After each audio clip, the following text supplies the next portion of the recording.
do it in 30 minutes. All right. Here we are, chapter 25, amino acids, peptides, and proteins. For a lot of students in organic chemistry too are thinking about moving on to biochemistry. This chapter will be very pertinent. And we're going to be talking about the amino acids in detail. And for chemistry 3111, you do not have to memorize the structures of the amino acids. You just have to be able to recognize the side chains as being nonpolar, polar, acidic, or basic.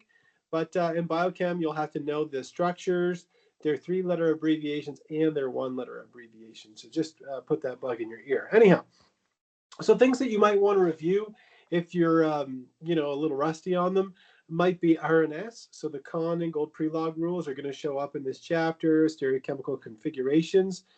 Carboxylic acids, well, I assume that's pretty fresh in your minds because we talked about that in chapter 20.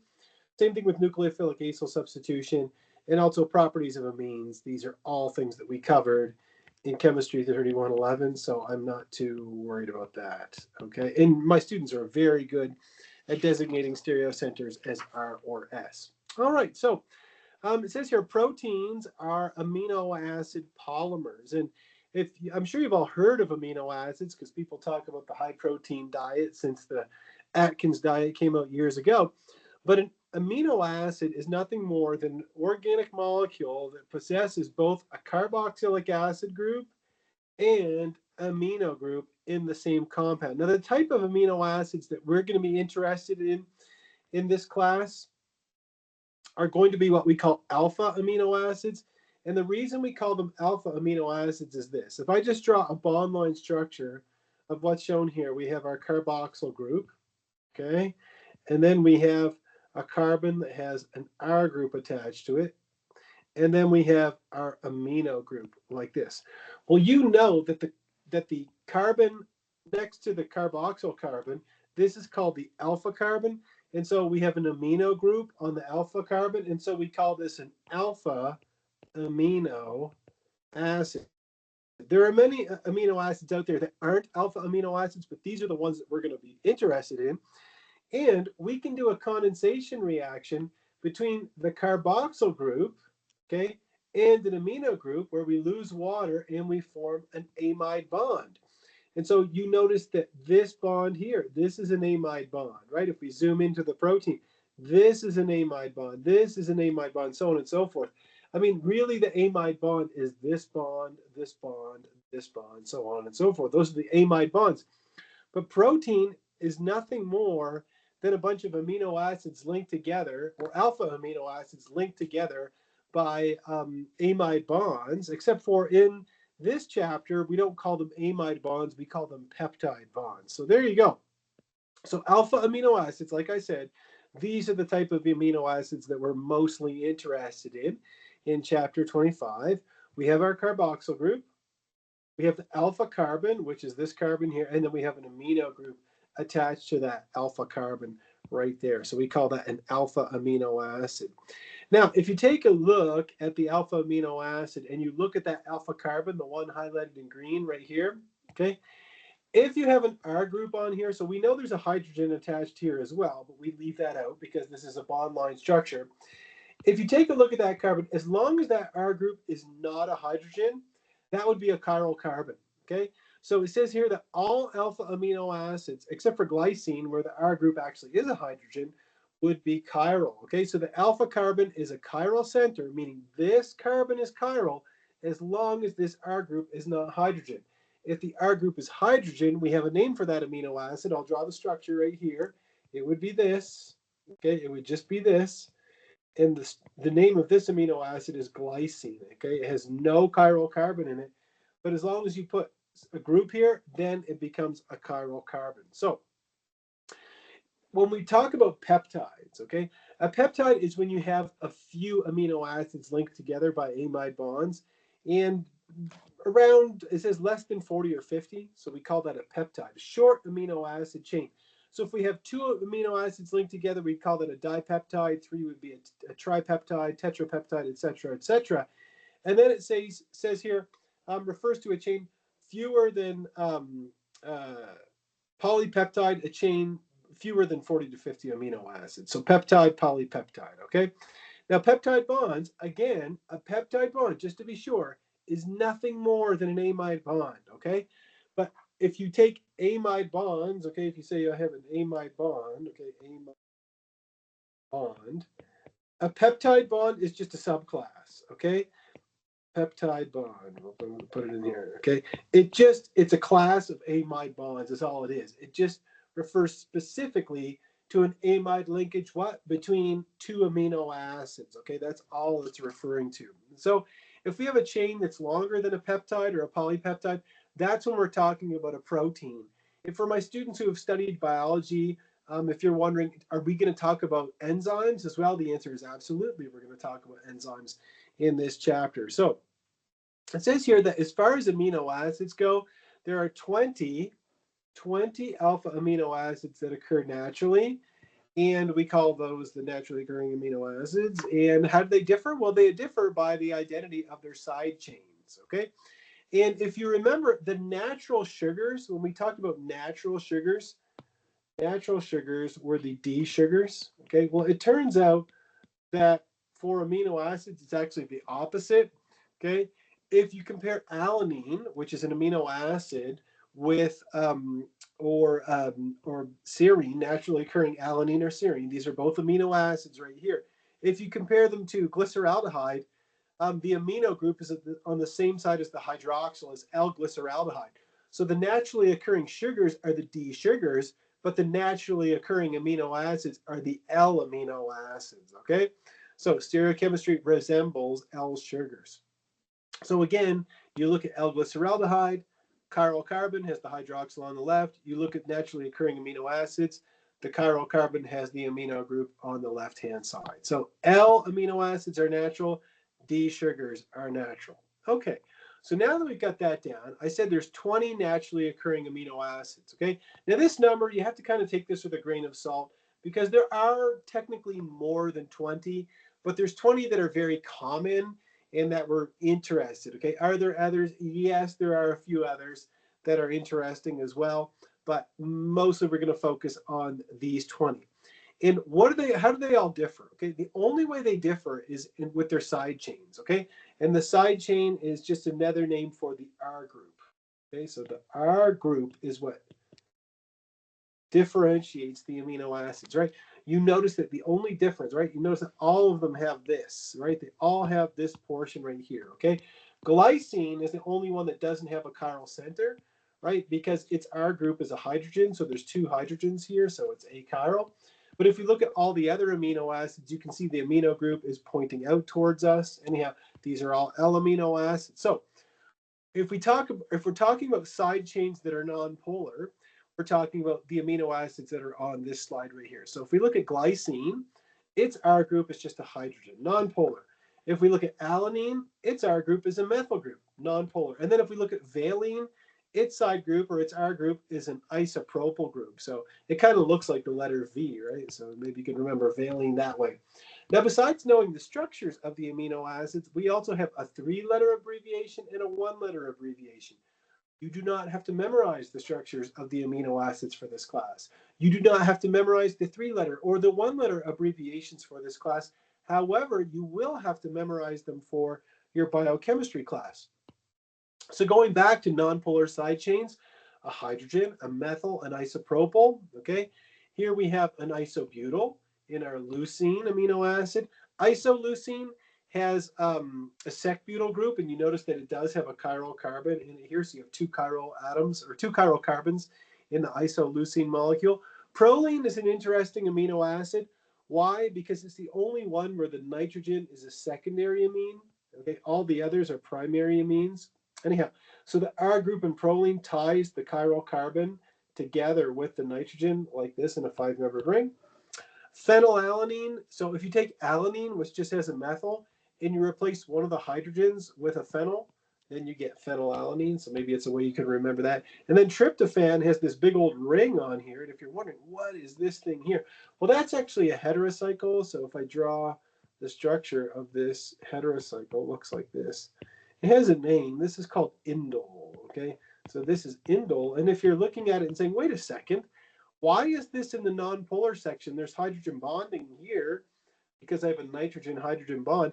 Yes, that's true. However, if you look at the side chain, most of it is nonpolar. Okay, the vast majority of it is nonpolar, and so it's classified as nonpolar, tryptophan is. So glycine, letter G, alanine A, valine V, leucine L, isoleucine I, proline P. But then you get to phenylalanine, okay, which starts with the letter P, but then it uses F, and tryptophan is a W. So again, you'll have to memorize those for your biochemistry class. All right, polar side chains.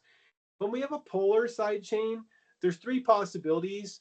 Your R group can either have I'll just put here. It can either have a hydroxyl, it can have a thiol, or it can have a primary amide on it. So I'll just put primary amide. These are the three possibilities for a polar side chain. So we see asparagine and glutamine. They both end with a primary amide on their R group.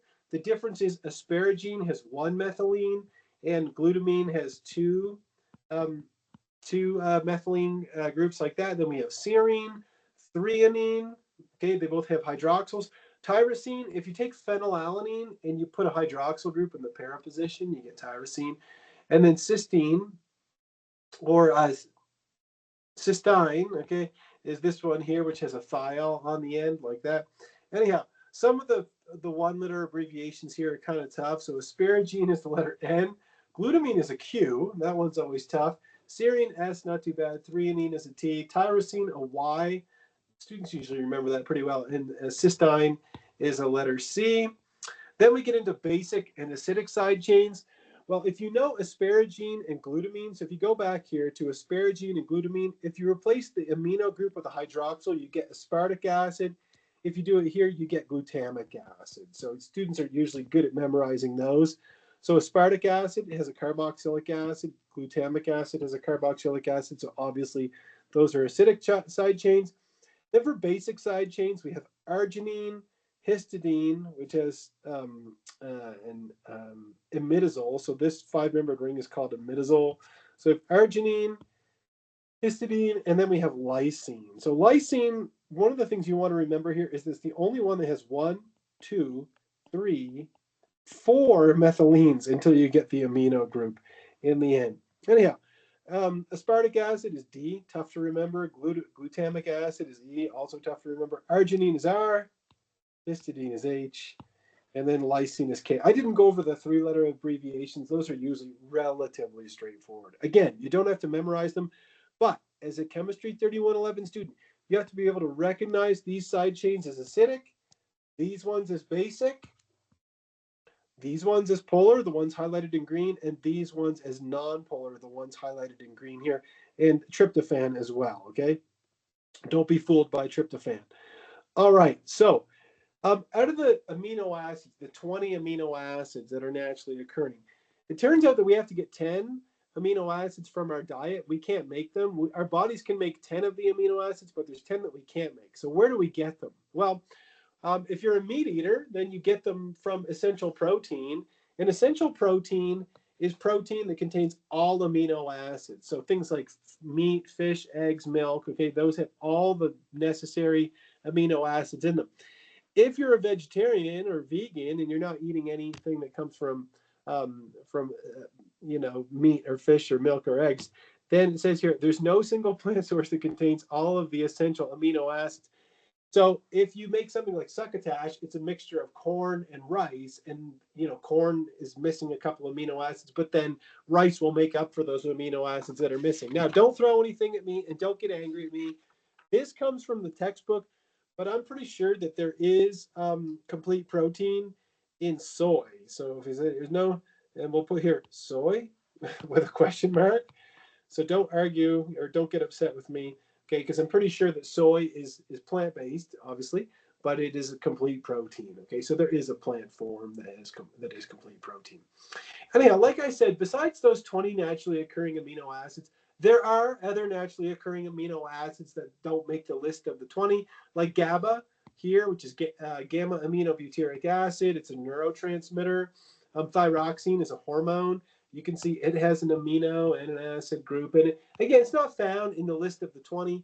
And another one that I can think of would be ornithine. If you studied biology and things like the Krebs cycle. You might have seen ornithine, which is an amino acid, but again, it's not found in the list of the 20 amino acids. So let's talk about acids and bases for a minute, okay? This is a big subject in organic chemistry, and you probably noticed that in an amino acid, we have an amino group, right? You guys know that a carboxylic acid is acidic, and you know that an amino group is basic, right? So we have basic and we have acidic in the exact same compound. And so, yeah, so it says here under acidic conditions. So if you put an amino acid in acidic enough conditions, I mean, it's not going to affect the carboxylic acid, but the amino group is going to be protonated. So if you put it at a low pH, so let's say you put it, pH is equal to 2, you put it in an acidic environment, again, your carboxylic acid is just going to remain intact, but now your amine is going to pick up the proton. And so the overall charge here is going to be +1. Okay? So it turns out, well, as you would have guessed, that both the carboxylic acid and the protonated amine, the cationic amine, they both have a pKa. And so if we deprotonate the carboxylic acid, we can measure pKa1 and we can measure pKa2, okay? So let's take a look here. So it turns out that the pKa for the carboxylic acid, you can see here, it's usually around 2, okay? In the neighborhood of 2. I mean, there's one here, it's like 2.4 or something, but we'll just say it's around 2, something like that, the pKa for the carboxyl group. For the protonated amine, you can see that the pKa is somewhere between 9 and 10. So I would actually give that one a range, 9 to 10. And then the side chain, well, it depends on the side chain. But if you look at something like glutamic acid or aspartic acid, you'll see that the side chain has a relatively low pKa. All right, so what are the take-home messages? Well, I'd first of all note that the carboxylic acid is more acidic than the ammonium ion, okay? And we're going to see what we can do with this. Here are the other amino acids. So this is, the carboxyl group is around 2. The amino group is around 9 to 10 when it's protonated. And again, here we have something like tyrosine. We have the pKa of the phenol and lysine here as well. Anyhow, so now it's, let's talk about what can we do with these pKa values, okay? Well, it says here the carboxyl group of alanine has a pKa of 2.34. So if I draw the structure of alanine, it looks something like this. Okay? So with alanine, our group was a methyl group, okay, in case you don't remember. So this is alanine. Okay, so now that I have that, okay, the pKa of my carboxyl group, 2.34 for this proton here. So what's the significance? Well, if you put alanine in a solution that had a pH of 2.34, what it means is that you'd have an equal amount of the protonated form and the deprotonated form, okay? They balance each other out perfectly, okay? So what does that mean? It means if I put alanine in the human body at physiological pH, which is around pH equal to 7.4, that's a higher pH than 2.34. So that means it's a more basic environment. So what does that tell you? It tells you that the carboxylic acid or the carboxyl group of an amino acid at physiological pH, if most of them have a pKa around 2, its predominant form is going to be the carboxylate form, right?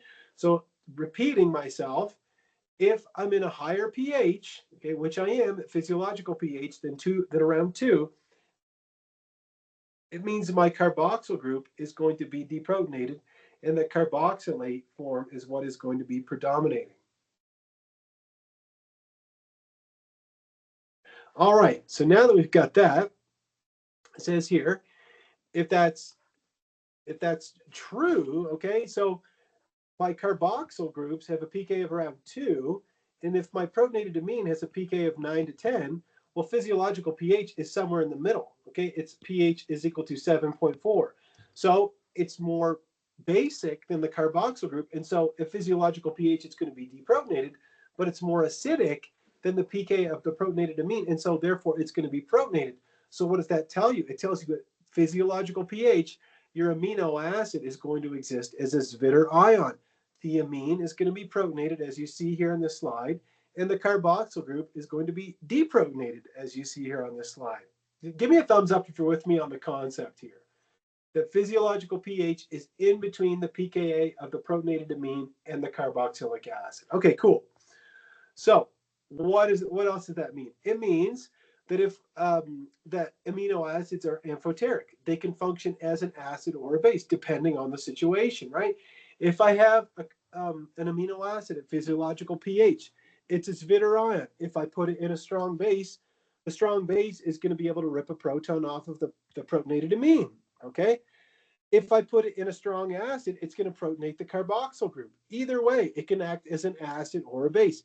It is amphoteric. If that's a word you haven't thought of in a while, remember it functions as an acid or a base. Now, an isoelectric point, if you've ever done electrophoresis, which I know some of you have, you've probably talked about isoelectric point. You don't have to memorize any of the pKa's in the class or anything like that. But what an isoelectric point is, it's the pH at which the Zwitter ion concentration is the highest, okay? So we have the maximum amount of the carboxylate and the protonated form of the amine.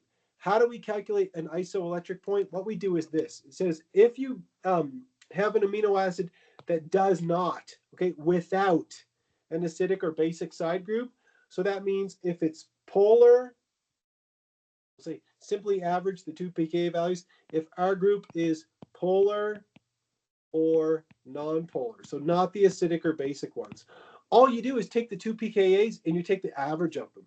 So it means that if I took this amino acid with a pKa of 9.69 and 2.34, and I put it in a solution with a pH equal to 6.02, I'm going to have the maximum concentration of the Zwitter ion, where the carboxyl group is deprotonated and the amine is protonated. That's what an isoelectric point is. If you're wondering, okay, well, what do I do if I have an acidic side chain or a basic side chain? It's a good question. If you have an acidic side chain or a basic side chain, what you do is you take the average of the two pKa's that are closest to each other. So if I look at lysine, its side chain is basic. So it has a pK of 10.53. The amine has a pK of 8.95. Those are both higher pKa's, right? They're both in the 9 to 10 range. And so I take the average of those. And so my isoelectric point is 9.74. If I take glutamic acid, it's got two acidic groups. I take the average of both of those, and that gives me my isoelectric point, okay? So again, if my R group is nonpolar or polar, I just take the average of the two pKa's. If I have a basic side chain, I take the average of the two basic pKa's. And if they're acidic, I take the average of the two acidic pKa's. So what's the relevance of all this? Like, what can I do with this isoelectric point and pKa and all this kind of stuff? It's a good question. And if you've studied electrophoresis, but you didn't understand exactly how it works, I can explain it to you right now. Okay, so what electrophoresis does is it separates amino acids. It should say here amino acids by exploiting their isoelectric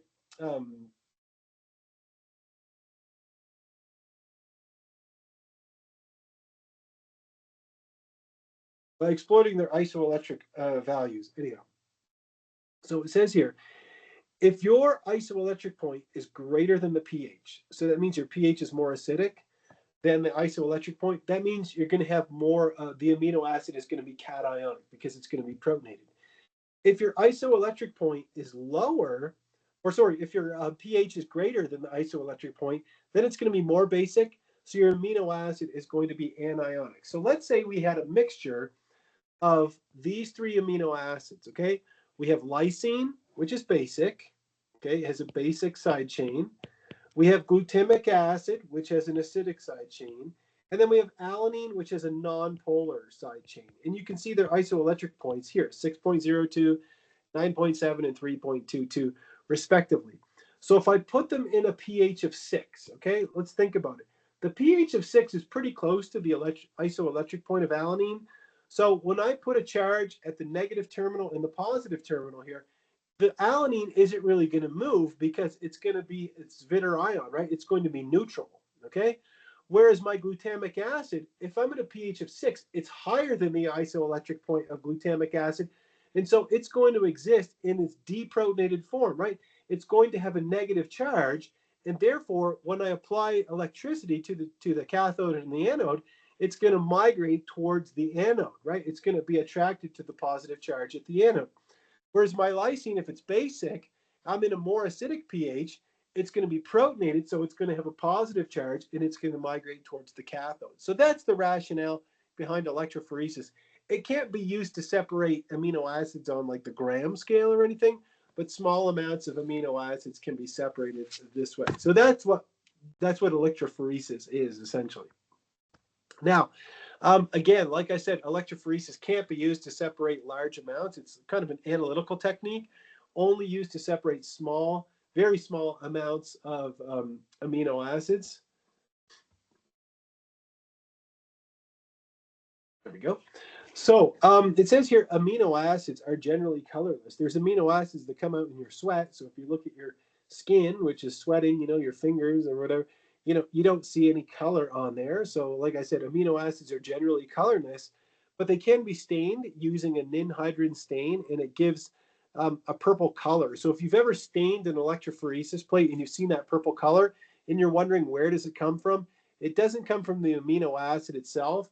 The amino acid reacts with this molecule called ninhydrin in base, and then it incorporates the amino acid nitrogen into this purple colored product here. And then you liberate water, carbon dioxide, and an aldehyde. It's just byproducts from the reaction. But that's how you stain the amine so that you can see it. Okay.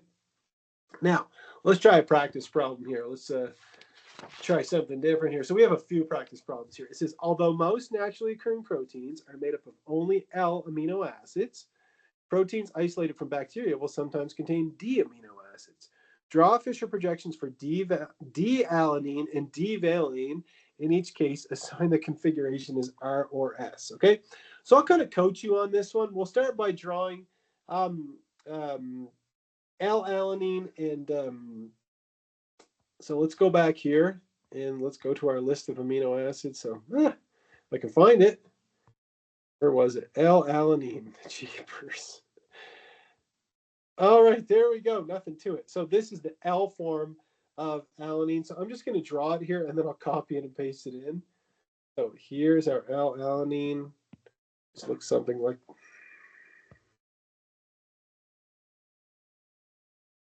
Okay. All right, here's our L-alanine. So I'll put my R group out like this, and there's my methyl group. Okay, so let me just copy this. So copy, and then we'll paste it into the problem, which is down here. There we go. Okay, so this is L-alanine. So I'll write this down here. So L-alanine, like that. Now, a physiological pH, it's going to exist as the Zwitter ion. I have no problem with my students writing out the structure of L-alanine this way. There's nothing wrong with it whatsoever, okay? But what they're asking us for here is to draw the Fisher projection. And so if you draw the Fisher projection of L-alanine, what you're going to end up with is something that looks like this. So we're going to have our carboxyl group on the top, and then we're going to have our R group going straight down like this. And then the amino group is going to be pointing off to the left-hand side like this. So there's our amino group like this. Okay, and there's our proton like this. So again, this is the Fisher projection of L-alanine. Now, again, at physiological pH, it's going to be a Zwitter ion. So sometimes you'll see people draw the amino acid like this because they say, well, at physiological pH, it's a Zwitter ion, and there's nothing wrong with drawing it this way. So now if it's asking us to draw D-alanine, all I have to do is take this, okay, take my Fisher projection, I'll copy it and I'll paste it over here like this, okay, and I'm just going to reverse the amino group at the stereocenter with the proton. And so if I put NH3 plus here and the proton over here, then I get D-alanine. So D-alanine like that. Now, if I want to draw D-valine, all I have to do is take this molecule and copy that, and I'll paste this over here like that. Okay. And now we just need to change the R group to an isopropyl group for valine. We have an isopropyl group. This looks something like this. And so here I have D-valine, like that. Now, as far as the stereochemical configuration goes, let's see if we can figure these out. So these are the ones that we're interested in here, the D amino acids. So let's just take a look at D-alanine. I'm going to start here for 1, 2, and 3. So I'm going to be going counterclockwise, which would be S, but remember my proton is coming out because it's horizontal. And so the stereochemical configuration here would be R. So we'll write R here. And for the exact same reason, this one is going to be R as well. So there you go. I don't know why you would want to be drawing D amino acids. I guess it's just a practice problem in the textbook to kind of get you used to drawing Fisher projections. But there you go. So we figured out the stereochemical configuration of D-alanine and D-valine. They're both R, which would mean L-alanine must be S. All right. And if you look at the bond line structure, if you go from here to here to here, and the protons in the back, you can clearly see that it is S. Okay. So there you go. All right, let's move on. It says draw the form of the amino acid that will predominate at the stated pH. So if you're not paying attention, see if you can wake up for just a few seconds here because this one is an important question. Now, remember, I told you do not have to memorize isoelectronic values, okay?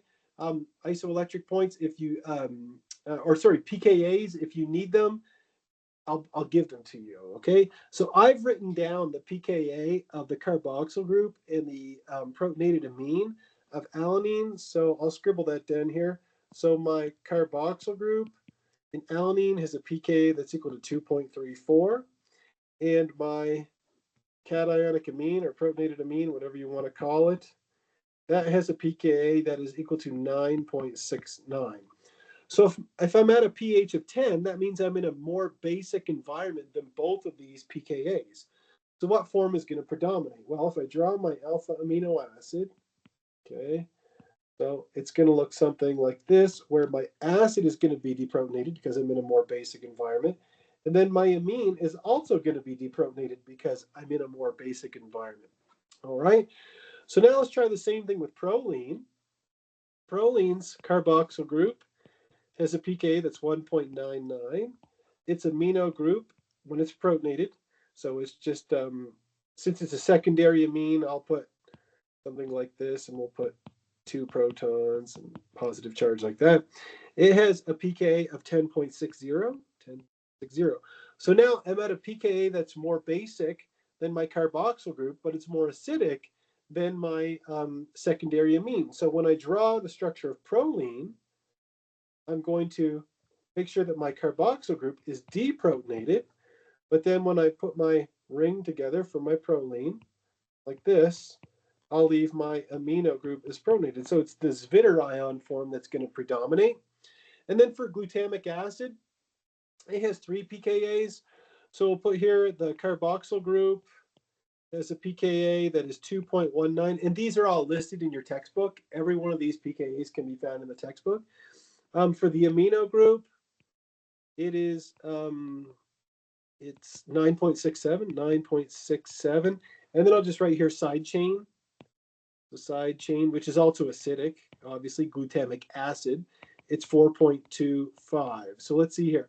So this pKa 3 is more basic than only the alpha carboxyl group. So if I draw my glutamic acid, I want to make sure my alpha carboxyl is deprotonated. So I have 1, 2 methylene groups. Then I have my, so let's see here. So I have my amines, which is going to be protonated like this. So 1, 2, and then my carboxylic acid here is going to still be protonated because I'm at a more acidic pH. All right. Is everybody with me on that? Any questions about that? Just looking at the pKa. If it's more acidic, make sure it's protonated. If it's more basic, make sure it's deprotonated. Can anybody hear the sound of my voice? Anybody? All right, cool. Okay, there we go. So let's move on to this one. It says using the data in table 25.2, which gives you all the isoelectric points. It just says calculate the isoelectric point, or sorry, table 25.2, which has all the pKa's. Calculate the isoelectric point for each of the following amino acids. Well, we had already written down, no, we had written down glutamic acid on the previous slide. Anyhow, so for aspartic acid, our alpha carboxyl group has a pK of 1.88. Our cationic amine, protonated amine, whatever you want to call it, has a pKa that is 9.60, I think. And then the side chain is 3.65. Okay, so if I want to calculate the isoelectric point, since it's an acid, I take the average of the two lower pKa's, the two that are closer to each other. So my isoelectric point is going to be equal to 1.88 plus 3.65, and then I divide all that by 2, and I end up with 5.53 over 2. So that gives me 2.77. Remember, sig figs apply, okay? So we use the rule for division. So there we go. So for leucine, we write down the pK of the carboxyl group. There we go, which is 2.36. And the protonated amine, which, oops, I was going to use red, which is 9.60, like that. So I'll just change the color here. There we go. All right, so for this one, we're just going to take the average of the two. So because there's no acidic side chain and no basic side chain. So our isoelectric point is going to be equal to 2.36 plus 9.60. We divide all that spinach by 2. We end up with 5.98 is our isoelectric point. So we've got those two done. And then for lysine has a basic side chain. So for our alpha carboxyl group, our pK is 2.18. For our protonated amine, our pKa is 8.95. And then for our side chain, it's basic. And so it's 10.53. So we take the average of the two pKa's that are closest to the two that are basic. So we have 8.95 plus 10.53. We divide all that spinach by 2. We get 9.74. And there you go. That's how you calculate an isoelectric point. So remember, aspartic acid has an acidic side chain, and lysine has a basic side chain. All right, there we go. So that's a little bit of calculating isoelectric points. So now we're going to move on to synthesis. How do you make an amino acid? Well, first of all, I think anybody who is a chemical supplier will be willing to sell you an amino acid. There's all kinds of them out there on the market. But we do have to learn how to make some amino acids. So I'm going to teach you, I think, about three ways, I think, that we look at how to make amino acids. And the first one is near and dear to your heart because it's based off of a reaction that you learned back in chapter 21. If you remember, we talked about the Hell-Volhard-Zelinsky reaction in detail. This is it right here. Hell-Volhard-Zelinsky reaction, which is a way to make what's called an alpha-bromo carboxylic acid. And so I told you in that chapter that we were actually going to use that in amino acid synthesis later on. So we take an amino acid, we treat it with bromine and phosphorus tribromide. Then, if you remember, that makes an alpha bromo acid bromide. Then you hydrolyze the acid bromide to a carboxylic acid with water, and you end up with your alpha bromo. So again, this is called an alpha bromo carboxylic acid. And then you can imagine, well, I have a good leaving group, and an amine is like ammonia, is a good nucleophile. So all you have to do is take your ammonia and treat that with your alpha bromo carboxylic acid. Nucleophilic attack, right? Loss of leaving group, and hot dog, we have a wiener. There you go. So you make an amino acid. The only caveat to this is that it ends up being racemic. So you don't end up with pure D or pure L amino acid. You do end up with a racemic mixture, but hey, you still made an amino acid, okay? So that's the first one. So this is number one. We'll call this number one, is a variation on the Hell-Volhard-Zelinsky reaction. The next one is pretty brilliant. It's the amino-malonate synthesis, and I know you guys remember the malonic ester synthesis that we looked at in chapter 21. Okay, and yeah, we looked at the acetoacetic ester synthesis as well. But if you remember the malonic ester synthesis, we started it with diethylmalonate. So now what somebody came up with is they said, well, why don't I just take this molecule, which is called diethylacetaminomalonate. So we have a nitrogen baked into the middle here that's protected with this acetyl group. But there is an acidic proton in here, right? I can deprotonate this with sodium methoxide, make the carbanion, and that's going to be a good nucleophile. So when I treat it with an alkyl halide, if it's methyl or primary, I'm going to do an SN2. So this is going to be an SN2 mechanism. And now I have my R group stuck in the middle. And if you're like, well, what's the significance of that? Well, when I treat it with aqueous acid and heat, I'm going to hydrolyze the amide, okay? And then I'm going to do the rearrangement here once I hydrolyze both of those to the carboxylic acid, and I end up with, hey, look at that. I end up with an alpha amino acid. So it's a pretty brilliant synthesis. The main thing you got to remember is these two carbons that I'm highlighting in green right now, these come from the acetaminomalonate, okay? They come from that molecule. The R group, whatever it is, okay, that's going to come from your alkyl halide. But remember, those two carbons in green, those come from the diethyl acetaminomalonate. And we're going to try this one as well. So here's an example. Let's say somebody said, well, could you synthesize phenylalanine using the amidomalonate synthesis, okay? So what you're going to do is you're going to deprotonate with sodium methoxide, right? That gives you the carbanion.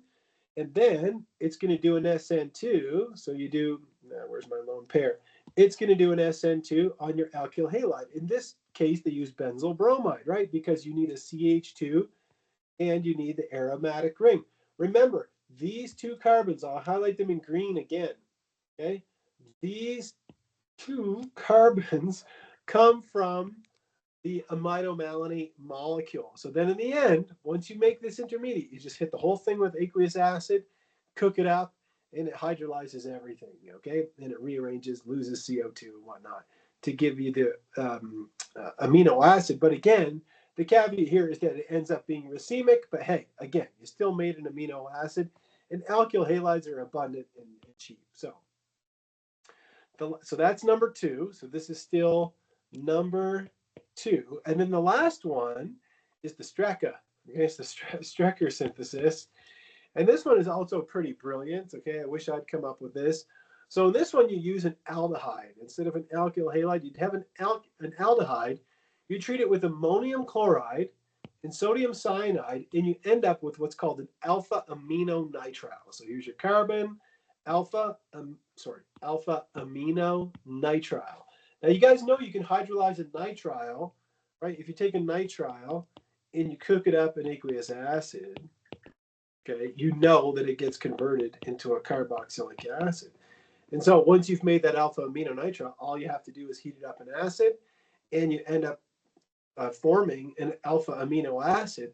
But again, it's racemic. So going back, okay, it doesn't matter whether you're doing the variation of the Hell-Volhard-Zelinsky reaction, the amidomalonate synthesis, whatever you want to call it, or the Strecker, you end up with a racemic mixture in all of these cases. Okay, none of them are chiral syntheses, and I'll address that in a little bit.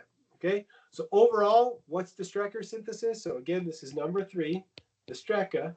You take your aldehyde, ammonium chloride and sodium cyanide, and then aqueous acid. So the R group from your aldehyde is the R group that you end up with on your amino acid. Okay, so that's Strecker. I will not ask you this mechanism. Will not ask you the mechanism of the Strecker, and so I'll leave that there as an FYI for the formation of the alpha amino acid through the through the alpha amino nitrile. Anyhow, so with that in mind, let's see here. So if you're wondering, how do I get a pure amino acid? Everything that we've talked about so far, you've gotten a racemic mixture. But if you're wondering, well, how would I go about just getting the pure L-amino acid? That's a great question, okay? So you got 2 possibilities. Number 1 is you separate the D from the L, okay? You do what's called a resolution of a racemic mixture. This is not easy, okay? It's actually very difficult to do this. There are a couple of ways you can do it. You can do it by recrystallization. You can also do it by something called using supercritical fluids, which you would have discussed in General Chemistry 1 when you talked about phase diagrams. Anyhow, I won't get into the detail of all of that, but I'll just say it's not easy to separate a racemic mixture because the D and the L isomers are going to have the same physical properties. Now, a better option is to do an asymmetric synthesis. Means you just make one enantiomer. You take it and you just, instead of making a racemic mixture, you just make the L compound, or you make the D compound. So it's much more efficient to synthesize just one enantiomer rather than having to try to get it out of a racemic mixture, which can be very, very difficult. So if you're wondering, well, how would you do that? Well, the book goes into a little bit of detail about this, but you're not expected to know a ton about asymmetric synthesis. All I expect you to know is that you use what's called a chiral catalyst, okay? And the chiral catalyst allows you to reduce this double bond, okay, off of the alpha carbon. So this is our alpha carbon here. So you reduce that and you end up with only one enantiomer, okay?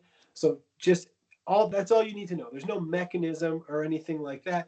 And this reaction that's being shown here, this is actually one of the steps in towards making L-DOPA, which can be used in the treatment of Parkinson's disease. Anyhow, but that's neither here nor there. So an enantioselective synthesis for us in chemistry 3111 looks something like this. I don't expect you to memorize this thing here, okay? That thing is huge.